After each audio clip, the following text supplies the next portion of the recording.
The anime begins with a boy named Ikki, who was labeled as the worst one in the academy because he wasn't gifted with any magical talent and was considered as a lonely loser. Due to his lack of talent in magic, his own family had disowned him and left him on his own to struggle. However, he was motivated to demonstrate his value despite lacking natural talents like his family. One day, he comes across some big news about Princess Stella, who was the strongest and most beautiful pink-haired magical knight. He went for a run. While honing his sword skills, he aspired to transform into a magical knight, an extraordinary individual capable of materializing their soul as armor and wielding superhuman abilities. After his training, he goes back to his room and finds a hot girl changing there who forgot to lock the door. The girl, who turns out to be Princess Stella, newly enrolled in the school, she gets embarrassed and complains to the school director. Surprisingly, the director talks about the school's history and principles, warning about the harm his actions could bring to the school's reputation. She insists he takes responsibility like a man. He gives a weak apology, but Stella remains firm, suggesting a serious duel to make up for his mistake. He tries to reason with her, but it only makes her angrier. In a last-ditch effort to avoid trouble, he compliments her beauty. And to his surprise, it works. Stella blushed hard. However, the director interrupted their romance, and revealed that they are roommates. She had put together the weakest, Ikki, and the strongest, Stella, together in one room, thinking it was a good match. However, this leads to an argument, and the director proposes a mock battle to settle the dispute. Stella suggests the loser becomes the winner's servant, and Ikki happily agrees. At the battlefield, the director reminds them that this is a mock battle ensuring no physical harm, but one can drain the opponent's physical strength to win. A fierce battle unfolds, and Ikki showcases impressive sword skills, skillfully countering Stella's fire sword attacks. He compliments her talent and hard work and reveals his technique, Blade Steel, which allows him to see through his opponent's moves. Just when Ikki was about to land a decisive blow, Stella used her talent of magic and Ikki's attack had no effect. She gathered all of her magic and used a formidable move on Ikki. However, to everyone's surprise, Ikki used the magic he had invented by himself and dodged all of her attacks at supersonic speed. Ultimately, he defeated her with a powerful attack, earning him the victory. After the battle, Stella ends up in a hospital where she questions the director about how Ikki could defeat her despite his low rank. The director explains that the ranking is based on a knight's overall ability rather than their actual fighting skills.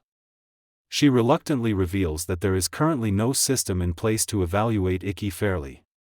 Stella then reveals her reason for studying abroad, to be recognized for her own abilities rather than simply being gifted. Later, Stella enters Ikki's room to apologize, but finds him sleeping soundly. As she admires him for a while, he unintentionally wakes up.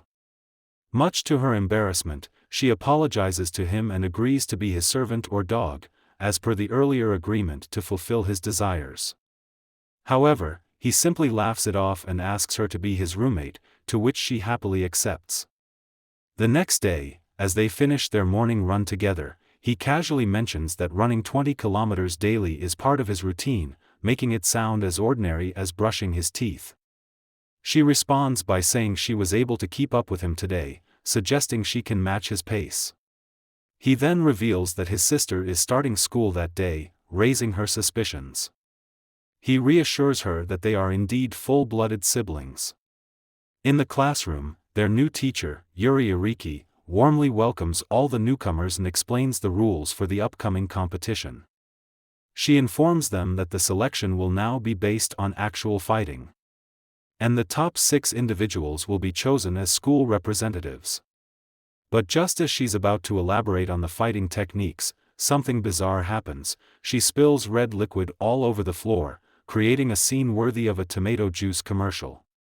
Later, Ikki and Stella visit her in the hospital, and she explains that this happens almost daily. She vomits about a liter of red liquid each day.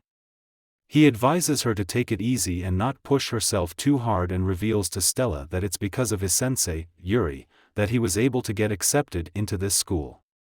Later, a girl named Kagami suddenly approaches him, praising his performance in the mock battle, and excitedly asks for an interview. Ikki blushes, and Stella walks away, visibly upset with jealousy. Politely, he declines the interview offer and hurries to catch up with Stella.